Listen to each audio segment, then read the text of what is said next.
प्रिय विद्यार्थियों, वंदे मातरम। आज इस समय हम लोग भाटिया आश्रम में एक चर्चा के लिए उपस्थित हैं, एक व्यक्तित्व पर चर्चा के लिए उपस्थित हैं और वो व्यक्तित्व हैं राजस्थान पुलिस सब इंस्पेक्टर भर्ती परीक्षा 2016 में चयनित श्री अनिल बिश्नोई।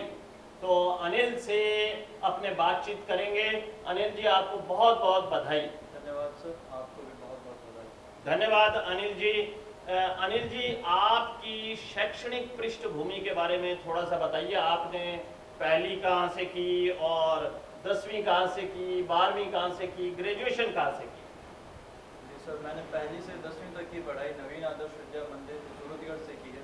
उसके बाद 11वीं और 12वीं कक्षा की पढ़ाई मैंने टैगोर सेंट्रल अकेडमी सूरतगढ़ से की और मैंने अपनी ग्रेजुएशन टैगोर कॉलेज सूरतगढ़ से किया। बहुत बढ़िया अनिल जी। अच्छा अनिल जी, मुझे ये बताइए कि 10वीं में आपके कितने प्रतिशत अंक थे और 12वीं में आपके अंक कितने प्रतिशत थे? जी सर, 10वीं में मेरे 86.67% बहुत बढ़िया। और 12वीं में मेरे 88.40 अंक थे। बहुत ही बढ़िया अनिल जी।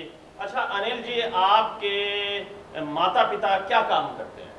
सर, मेरे पिताजी श्री रामनिवास बिश्नोई एक कृषक हैं और माताजी गृहिणी हैं। आपके पिताजी के पास कितनी कृषि भूमि है? मेरे पिताजी के पास 5 बीघा कृषि भूमि है सर। यानी कि हम ये कह सकते हैं कि वो एक सीमांत कृषक हैं। जी सर। ठीक है, बहुत ही बढ़िया। और भाई बहन कितने हैं आप? जी, मेरे एक बड़े भाई हैं सुनील। अच्छा, वो क्या काम करते हैं? सर, वो पिताजी के साथ कृषि कार्य करते हैं। कृषि कार्य करते हैं। ठीक है, ठीक है। अनिल जी, मुझे ये बताइए कि ये लक्ष्य आपका कैसे बना कि आपको एक सब इंस्पेक्टर बनना है?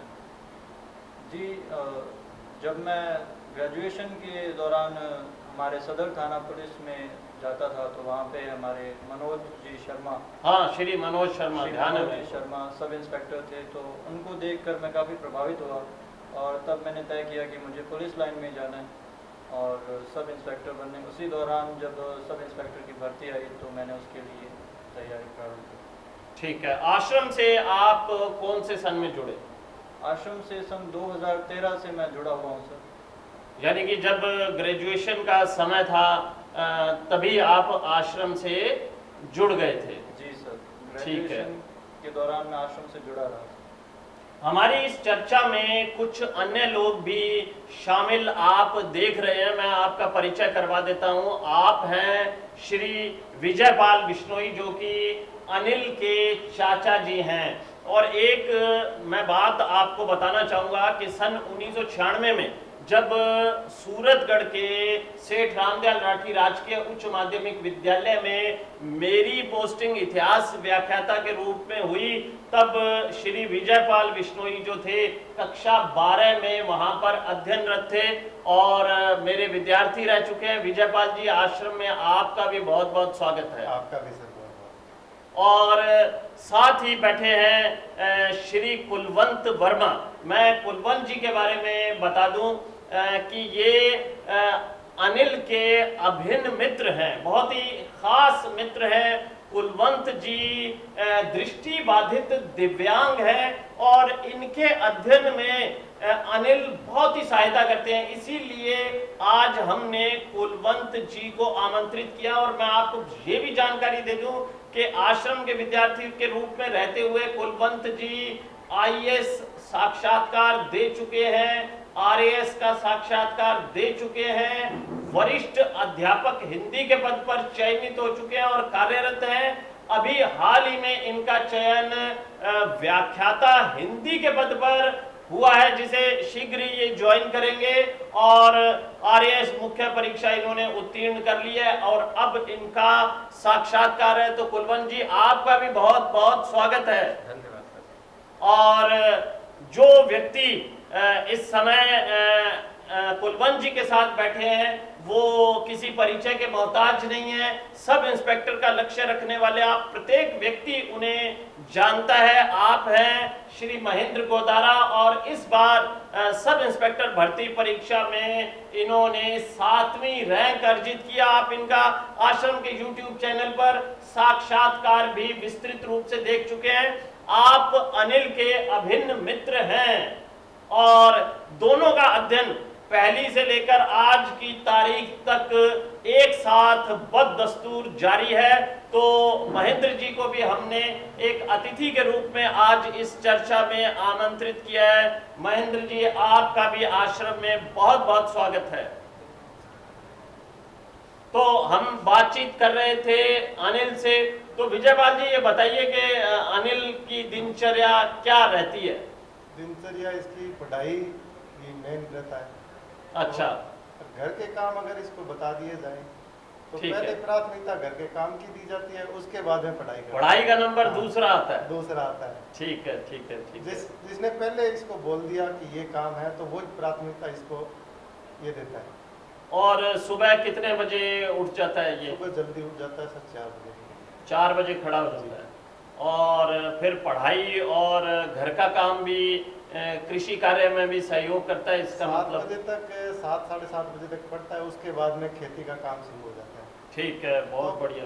खाली बैठे आदमी को देखकर हमें भी लगता है कि चल चलते हैं खेत। अच्छा, ले जाते हैं आप? ले जाते हाँ, हैं। वैसे मैं ये मानता हूँ कि गांव में, ग्रामीण परिवेश में, खासकर कृषक परिवारों में ये दिक्कत है कि बच्चे को ले जाते हैं कि भाई चल तेरे खेत में हाँ। लगाते हैं। तो इसीलिए ये मना भी नहीं करता है हमें। ठीक है, यानी कि पढ़ाई और कृषि कार्य और घर के कार्य में अनिल ने भरपूर संतुलन एक बिठा रखा है। बिल्कुल सर। कुलवंत जी, अनिल तो आपके मित्र है। जी सर। ठीक है, तो इनके बारे में कुछ बताएं, ये आपकी मदद किस तरह से करते हैं? सर, ये जनवरी 2017 में आपने इनको पढ़ाने के लिए मुझे भेजा था। बिल्कुल, मेरे को देखिए अच्छी तरह से ध्यान है ये बात। हुआ ये कि मैंने कक्षा में हाथ खड़े करवाए कि भाई हमारे एक विद्यार्थी हैं कुलवंत जी, जो कि दिव्यांग हैं और उनको पढ़ाने के लिए मुझे एक टीम गठित करनी है। तो कौन कौन लोग हैं जो कि इस काम के लिए खड़ा होना चाहते हैं? तो उनमें से एक अनिल भी थे, जो कि खड़े हुए, गिने चुने लोग ही खड़े हुए थे। जी सर। अनिल ने कहा कि सर मैं इस काम को करूंगा। और जनवरी 2017 से विद्यार्थियों देखिए, अनिल अपनी पढ़ाई भी कर रहे हैं, कृषि कार्य भी कर रहे हैं और कुलवंत जी की भी मदद कर रहे हैं। आज लगभग 4 बरस होने को है कुलवंत जी की मदद करते हुए। जी सर। हाँ, तो बताएं कुलवंत जी, कैसे ये आपकी मदद सर, करते ये हैं? जनवरी 2017 से मेरे साथ हैं और मुझे ये पढ़कर सुनाते हैं, क्योंकि इनका उच्चारण बहुत अच्छा है और वो मुझे पसंद आ जाता है। और अच्छा, पढ़कर सुनाते हैं आप? हाँ, इनका उच्चारण हिंदी संस्कृत होने के कारण बहुत अच्छा है। और फिर मेरा और इनका MA एक ही कॉलेज में था, तो हम दोनों एक साथ ही पेपर देने जाते रहे। और फिर 2018 और 19 में RAS मुख्य परीक्षा में जो ये पढ़ते थे वो ये मेरे को भी पढ़ा देते थे। चाहे गर्मी थी उस समय, मई जून में काफ़ी ज़्यादा, और हिंदी पढ़नी होती थी तो मैं इन्हीं से पढ़ता हूँ, क्योंकि उसके लिए एक जो पद्य पढ़ना होता है, विशेष उच्चारण की आवश्यकता होती है, वो मेरे को थोड़ा सहज नहीं हो पाता हूँ मैं किसी के साथ। ठीक है। तो वो मुझे इनका अच्छा लगता है पढ़ना इनसे। बाकी मेरे विद्यालय आना हो, जाना हो, और मेरी जो समस्याएं हों वो भी ये सुलझाने का हर संभव प्रयास करते हैं। तो इसका मतलब अनिल जी, जैसा कि कुलवंत जी ने हमें बताया, तो आपने भी इस बार RAS मुख्य परीक्षा के पेपर लिखे हैं? जी सर, मैंने। तो क्या परिणाम रहा? सर, मुख्य परीक्षा के बाद में इंटरव्यू के लिए चयन नहीं होता है इस बार। साक्षात्कार के लिए चयन नहीं हो पाया, और अब आपका लक्ष्य रहेगा कि आप RPS बनने के लिए भी प्रयास करेंगे? जी सर, बिल्कुल आगे जाए। क्या प्राथमिकता रहेगी आपकी? पहली RAS रहेगी या RPS रहेगी? सर, मैं पुलिस लाइन में आगे बढ़ना चाहूँगा, तो RPS मेरी प्राथमिकता रहेगी। ठीक है, तो पढ़ाई और पुलिसिंग के बीच में सामंजस्य बिठा लेंगे? सर, जैसा कि मेरी रैंक 189 भी है, तो इसके हिसाब से मुझे RAC प्लाटून कमांडर मिलेगा, तो ठीक है, उसमें मुझे काफ़ी समय हाँ हो बिल्कुल, सकेगा सर। ये बात सही है कि प्लाटून कमांडर में आपको पढ़ने के लिए पर्याप्त समय मिल जाएगा। ये बात आपकी सत्य है। तो सामंजस्य तो खैर आप बिठा ही लेंगे। अभी जैसा कि विजयपाल जी ने बताया कि कृषि कार्य में, गृह कार्य में और पढ़ाई में आप पूरा सामंजस्य बिठा सकते हैं। तो आपके बाल मित्र जी सर। महेंद्र गोदारा भी यहाँ पर उपस्थित है। तो बाल मित्रों के जो संबंध होते हैं ना, वो बहुत ही अजीब तरह के होते हैं। ठीक है, वो कभी भी कुछ भी कह देते हैं परवाह नहीं करते कि ये बुरा मान जाएगा या अच्छा मान जाएगा। मेरे भी जो बाल मित्र हैं वो भी मुझे कह देते हैं, कई बार बहुत कुछ कह देते हैं, लेकिन हम उनका बुरा नहीं मना सकते। तो आपको खासियतें क्या क्या दिखाई देती हैं अपने इस बाल सखा में?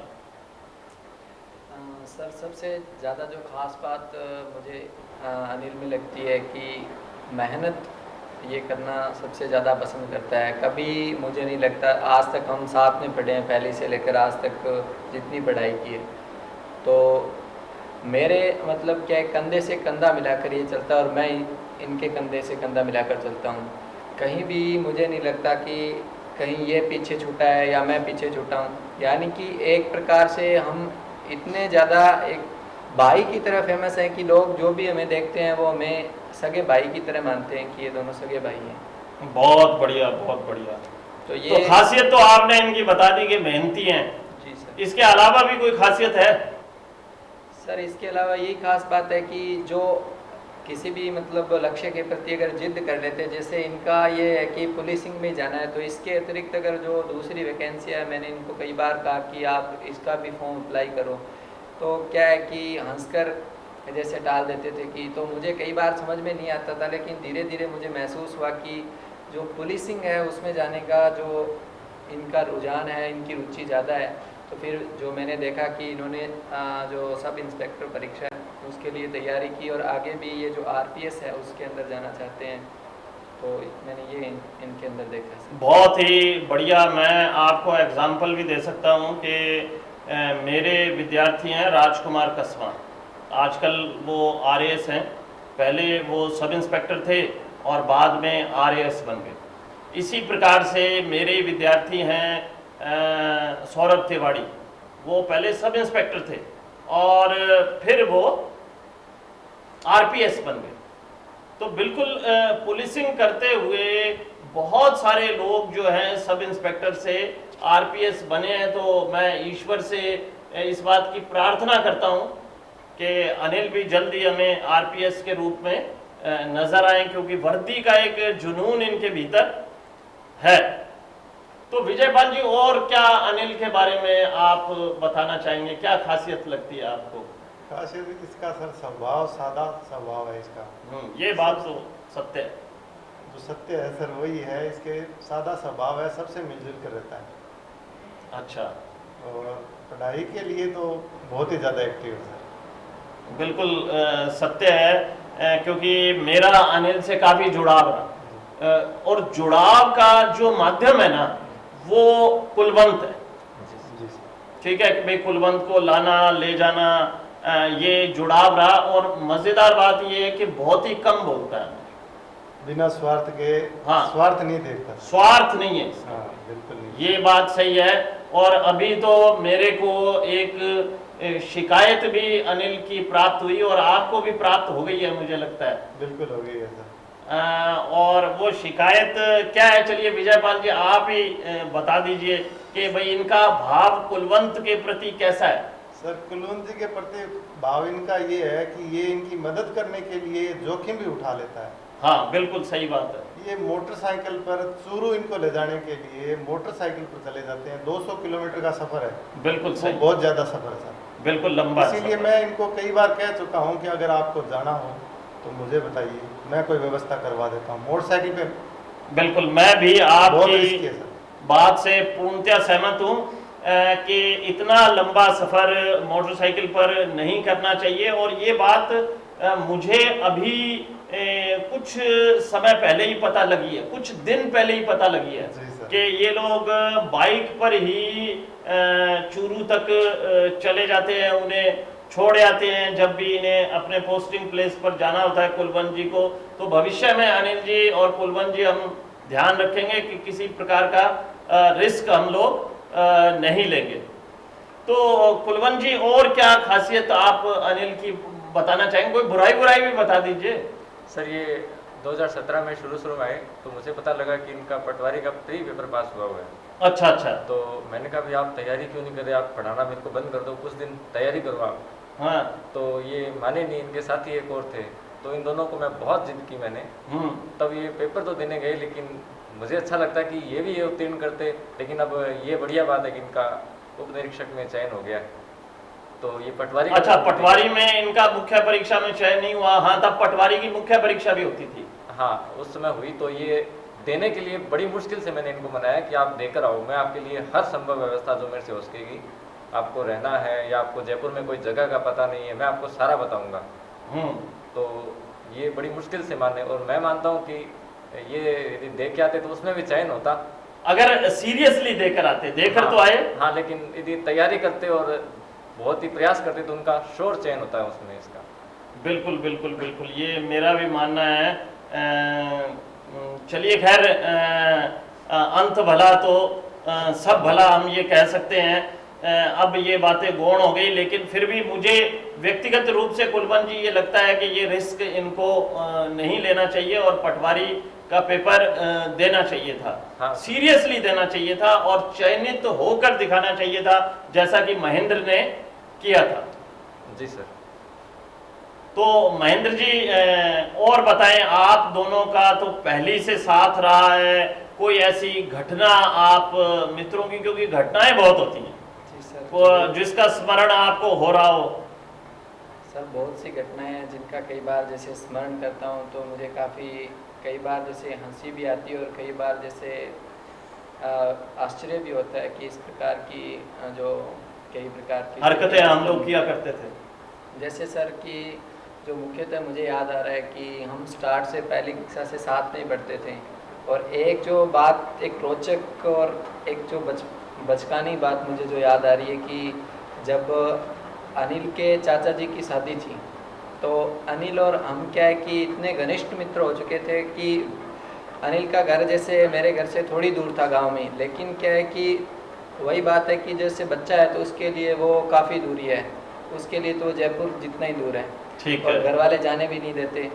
तो अनिल ने क्या है कि उस दिन अनिल स्कूल भी गया था और साथ में क्या है कि मुझे बस्ते के साथ में ही घर लेकर गया कि आज चाचू की शादी है और तेरे को भी चलना है। तो मुझे वो क्षण आज भी याद है कि किस प्रकार अनिल ने क्या है कि जैसे बस्ता वगैरह है वो मैंने बाहर रखा और जो इसने मुझे वहाँ पर बिठाया और जो खाद्यान्न थे, जो मिठाइयाँ थी, रोज मिठाइयाँ थी, तो वो मुझे आज याद आता है काफ़ी। जब मैं अनिल को याद करता हूँ कि उस समय भी जो मित्रता थी काफ़ी घनिष्ठ थी। इसके बाद मुझे याद आता है कि जैसे हमने डिसाइड कर लिया कि कभी कोचिंग नहीं लगनी, जैसे 10वीं के अंदर साथ में पढ़ेंगे तो साथ में ही पढ़ते थे। 11वीं में जब स्टार्टिंग में हमने साइंस ली थी, लेकिन क्या है कि साइंस में जैसे स्टार्टिंग के डेज में ही हमें ऐसे महसूस होने लगा कि साइंस जैसे कि अपने बस का रोग नहीं है, या मतलब नहीं समझ में आएगी, नहीं अच्छी लगती जैसे। तो घर वाले प्रेशर दे रहे थे कि नहीं, जैसे कि परसेंटेज 10th में अच्छे थे तो घर वालों ने तो मतलब सारे कहते ही हैं आस पड़ोस में कि आप इनको साइंस दिलवाओ, आगे बीटेक करेंगे या मतलब साइंस के अंदर ज़्यादा स्कोप है। तो फुल मतलब घर से प्रेशर था।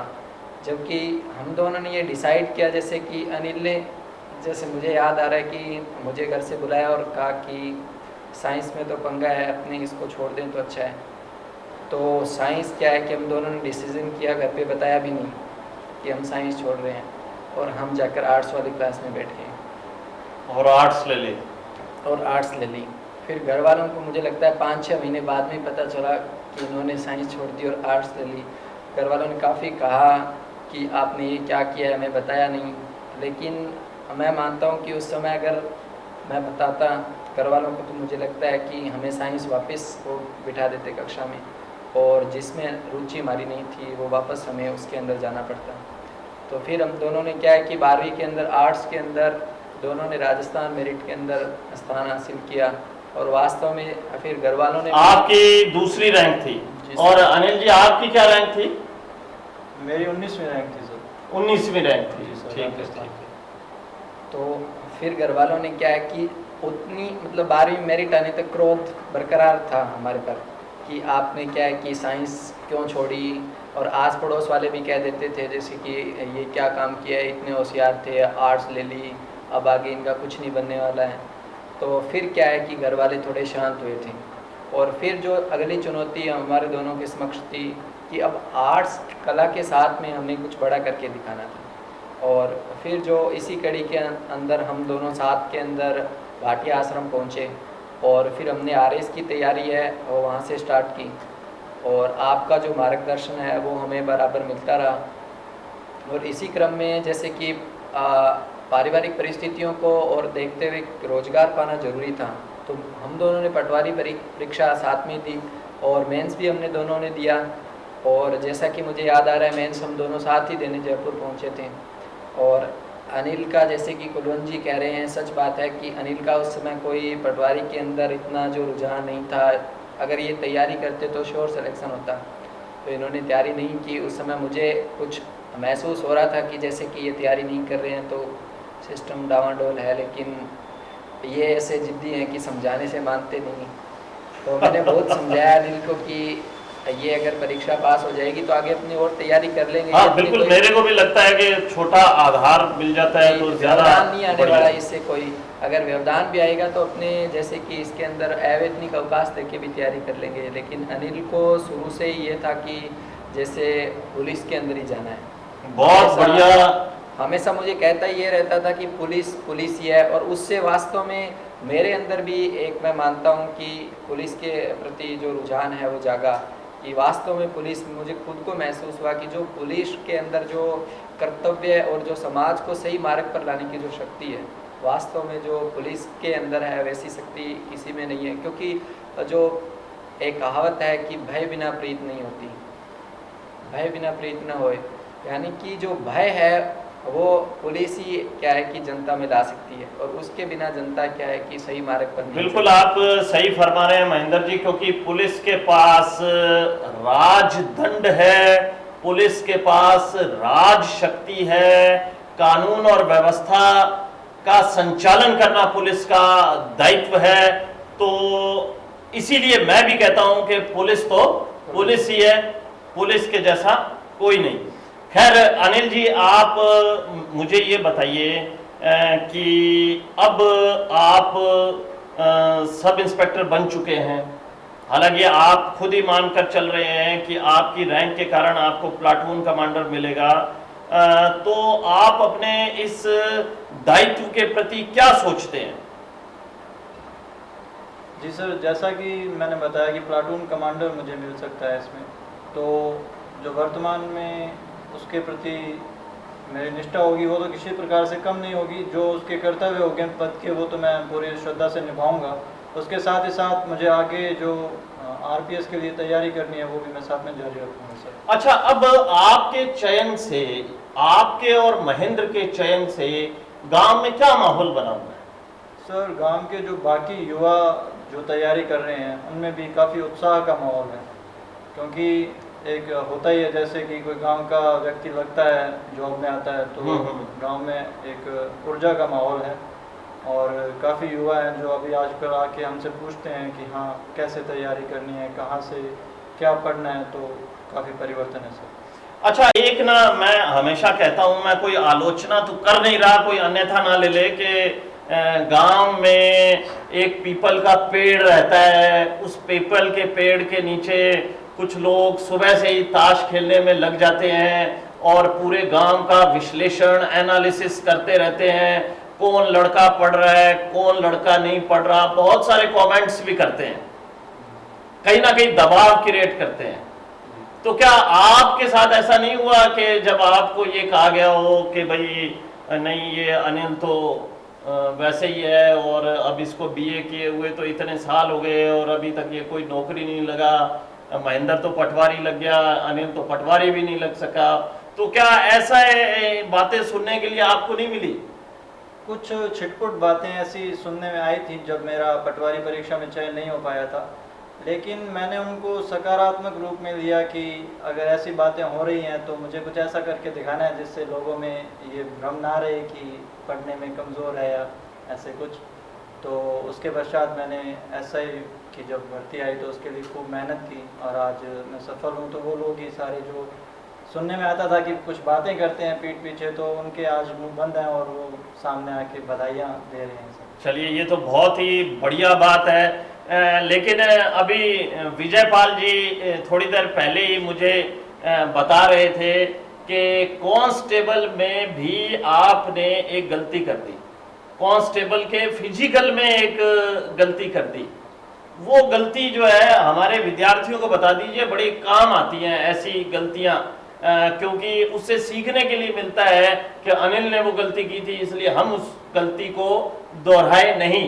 और ये भी बता दीजिए कि वो गलती जानबूझकर की गई थी या हो गई थी, क्या गलती थी वो? जी सर, कांस्टेबल के फिजिकल के दौरान 13 लैप्स लगाने थे। लैप्स क्या होते हैं? राउंड हाँ मतलब? जी, राउंड। ठीक है। 13 राउंड लगाने थे दौड़ में, 5 किलोमीटर की दौड़ होती है। तो भूलवश मैं 12 ही चक्कर लगा पाया और मुझे ये भूल हो गई कि 13 चक्कर हो चुके हैं, तो मैं रुक गया उस टाइम। तो इससे मेरा फिजिकल क्लियर नहीं हो पाया था। तो इसमें अगर कोई अभ्यर्थी है तो वो ध्यान रखे कि पूरे टाइम तक दौड़ते रहना है, जो 25 मिनट का समय मिलता है उस पूरे टाइम दौड़ते रहें और ये भूल ना करें कि रुके नहीं। अच्छा, ये अब बता दीजिए, क्योंकि आपके चाचा जी विजयपाल जी ये बात बता रहे थे कि हो सकता है कि ये गलती जानबूझकर की गई हो। जी नहीं, ऐसा नहीं है सर, वो उस टाइम भूल हो गई थी मुझसे। अच्छा, भूल थी। जी सर। तो विद्यार्थी इसको सुन रहे हैं, इस प्रकार की कोई गलती वे ना करें। और जैसा कि अनिल ने बताया कि अगर 25 मिनट का समय है तो आप 25 मिनट तक ही दौड़ते रहें, क्योंकि कई बार राउंड गिनने में गलती हो जाती है। अच्छा अनिल, हमारी बातचीत अब अंतिम चरण में है। कोई संदेश आप हमारे युवाओं को देना चाहें? सर, युवाओं को मैं यही संदेश देना चाहूँगा कि अपने जीवन का एक लक्ष्य तय कर लें और सकारात्मक रूप से उसकी तरफ निरंतर बढ़ते रहें। निरंतर प्रयास बहुत ही ज़्यादा ज़रूरी है सर। क्या होता है, वर्तमान समय में प्रतियोगिता इतनी अधिक है कि सभी युवाओं को पहले ही अवसर में सफल नहीं हो पाते हैं वो, तो कई बार दबाव में आ जाते हैं। तो ऐसे दबाव में ना आए और निरंतर अपने प्रयास जारी रखें, एक दिन निश्चित रूप से सफलता प्राप्त होगी। तो अभी हम लोग चर्चा कर रहे थे अनिल बिश्नोई से, जो कि राजस्थान पुलिस सब इंस्पेक्टर भर्ती परीक्षा 2016 में चयनित हुए हैं। चर्चा के इस स्वरूप का उद्देश्य आप लोगों को, हमारे भावी तैयारी करने वाले छात्रों को ये बताना है कि प्रत्येक व्यक्ति मुश्किल परिस्थितियों में काम कर रहा है। जैसे कि अनिल ने हमें जानकारी दी कि उसके पिताजी के पास मात्र 5 बीघा भूमि है, यानी कि सीमांत कृषक हैं। और अनिल के चाचा जी ने ये हमें बताया कि अनिल घर का काम भी करता है, कृषि कार्य में भी हाथ बटाता है और अपनी पढ़ाई भी करता है। और सबसे बड़ी बात, अपने लिए तो सभी करते हैं, दूसरे के लिए निष्काम भाव से काम करने की क्षमता बहुत ही कम लोगों में होती है, लेकिन अनिल में है। और इसीलिए मेरा मानना है कि ईश्वर ने कहीं ना कहीं अपना हाथ अनिल के सर पर धरा है और उसे एक साधारण व्यक्ति से, साधारण लड़के से, साधारण छात्र से सब इंस्पेक्टर जैसा महत्वपूर्ण पद दिलवा दिया। और इनकी निष्काम भाव से सेवा का उदाहरण है कुलवंत वर्मा से इनकी दोस्ती। कुलवंत की जो भी उपलब्धियां हैं उसमें एक पूरी टीम का हाथ है, लेकिन अनिल की भूमिका उसमें बहुत बड़ी है, सबसे ज्यादा है। ये बात स्वयं अनिल ने, स्वयं कुलवंत ने हमारे सामने स्पष्ट की है। और अनिल के बाल सखा महेंद्र गोदारा ने भी इसके प्लस और माइनस पॉइंट्स पर हमें जानकारी दी। और आप ये देखिए कि जो माइनस पॉइंट है वो भी वास्तव में प्लस पॉइंट ही है, और वो है लक्ष्य को पाने का जुनून, लक्ष्य की जिद। तो आप भी लक्ष्य के प्रति एक जुनून, एक जिद बना लीजिए और काम करिए, तब अनिल की तरह आपके कंधों पर भी सितारे झिलमिलाएंगे। तो आप सभी का इस चर्चा में भाग लेने के लिए बहुत बहुत धन्यवाद। जय हिंद, जय भारत।